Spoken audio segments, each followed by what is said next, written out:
Hello everybody, my name is Mike the Camel, and I've got a story for you. Sorry for going MIA there for a little bit. I had some stuff to work out, and hopefully I can get back on track, and the video should be coming out at a much faster pace. Stick around. This is the second part of my analysis of The Righteous Mind by Jonathan Haidt, focusing on Chapter 2 and its contents.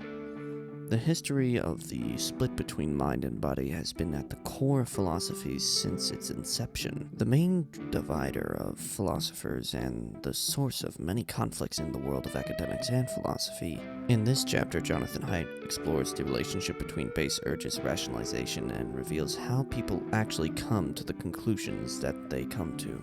This chapter mainly focuses on the dichotomy, or rather the false dichotomy, of the emotions versus reason. The reason why I call it a false dichotomy is because, well, your intuitions, or your emotions, are the things that truly govern what you feel about the world. How you actually come to your opinions about your feelings is the reasoning. Emotions, or elephants if you will, such as the book calls it, are always going to have a base reaction, and it is the job of your intelligent brains, or your reasoning facilities, / the riders of the elephants, to steer them in the direction, or just reassure the elephants. Because no matter what you may think as a rational person, your elephant is ultimately going to overpower your reasoning faculties. In this chapter, Haidt goes over many different studies about the different ways he could get people to react without being able to reason. Talk to anyone on the street and say, hey, did you know that Hershey chocolate has a certain number of bug parts allowed in the chocolate? I bet you people won't eat Hershey's for a while because they'll think, oh yeah, there's gonna be bug parts in my chocolate, and I don't want to eat bug part chocolate. I want to eat normal chocolate. But that's the thing. People have these intuitions. They know that beforehand, they never noticed a single frickin' bug part in their chocolate. But now that they've been given this information, they've been placated to their elephants, and those elephants are like, bug parts, probably no good, could be icky and taste bad, avoid that from now on. And this is the thing that happens all the time throughout the day, without you ever noticing. Since Plato, philosophers have always tried to understand how humans make up their minds. Plato himself thought that we reason and our emotions hold our reason back. Thomas Jefferson believed that the emotions and reason work together as co-rulers of our decision-making processes. But Haidt, as said earlier, believes that our intuitions and emotions are truly in charge, and our reasons are coming in afterwards to make us feel better about what we believe. Even when we get rid of our emotions through sometimes necessary medical procedures, we find that people cannot function as they should be able to. That they either are incapable of making decisions, or they just make the wrong ones without knowing why they did so. This phenomenon shows that people need their emotions and intuitions in order to survive, lest they be subject to many a goof. But oftentimes throughout history, in many a movie or show or comic, we are presented with this idea of a rational man, someone who is governed purely by his intellect alone, a wise man relying solely on reason and wit to get him through life. Cicero said that the wise are instructed by reason, average minds by the experience, the stupid by necessity, and the brute by instinct. This debate between rationalization and intuition has been hashed out throughout history. One of the most famous examples I can think of is the constant debate between rationalists and empiricists from the Enlightenment period.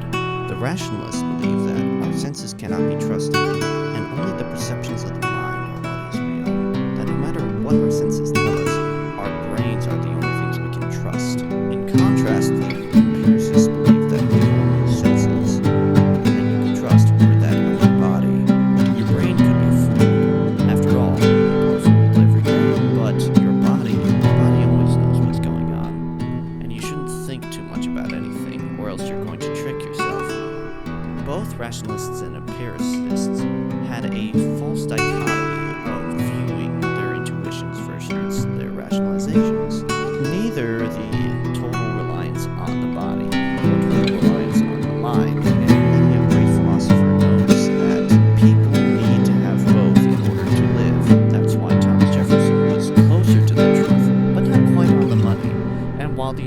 rationalists can probably say that they were right about the body being correct. The rationalists can also say, well, it's actually a gut feeling coming from the brain, and therefore we are correct because our brain is interpreting the world and how we feel about things. Ultimately, science has pointed to a mixture of both brain and body being correct about what our surroundings are. More importantly, we have many different visual illusions that can trick us into seeing things that aren't actually there. I'm gonna take you back to 2015, that time of the internet when we were arguing about the color of this stupid fucking dress, or Yanny versus Laurel. These are undoubtedly visual illusions, and humans can't decide whether or not our eyes are working or our brains are working. Ultimately, I think that to ignore either your mind and body is foolish. You cannot ignore what your nose smells, and it really does dictate what you actually like. You can't force yourself to like a steak. However, you can force yourself to see past an illusion that your eyes are perceiving. But it's not really your eyes that are perceiving this illusion. Your eyes are working perfectly fine. It's your brain that's filling in the gaps and trying to make sense of the world, which ultimately is confusing what is reality versus what isn't reality. A couple of the visual illusions I'll throw up on the screen here now, but ultimately this is all to say that you cannot have one without the other. It's impossible. Ultimately, we are irrational creatures. We had to be in order to survive, essentially. If we didn't do something based on our intuition, we'd probably end up being dead. But I think that was a time of the past, and our evolution hasn't caught up yet. We no longer need to be intuitive creatures, but we still are, and until we get some weird psychogenetic fucking modification things, no one is going to be utterly convinced just based on hearing facts and logic. Now, there are definitely times when you literally know nothing about a subject, and so you have no intuition about it. This is where you can change someone's mind if they have literally no idea on something, and so they have nothing to form an opinion on. But ultimately, if someone has an opinion about something, i.e. an intuition, then changing their mind isn't going to, well, work out. In the end, people are going to disagree. And we can't really change each other's mind, which is a weird thing to think about. But anyway, that's all I've really got. Thanks again for joining me again, and hopefully, I'll be a little bit more consistent with uploads here. Alright, you should be getting the next chapter soon, I swear. Bye.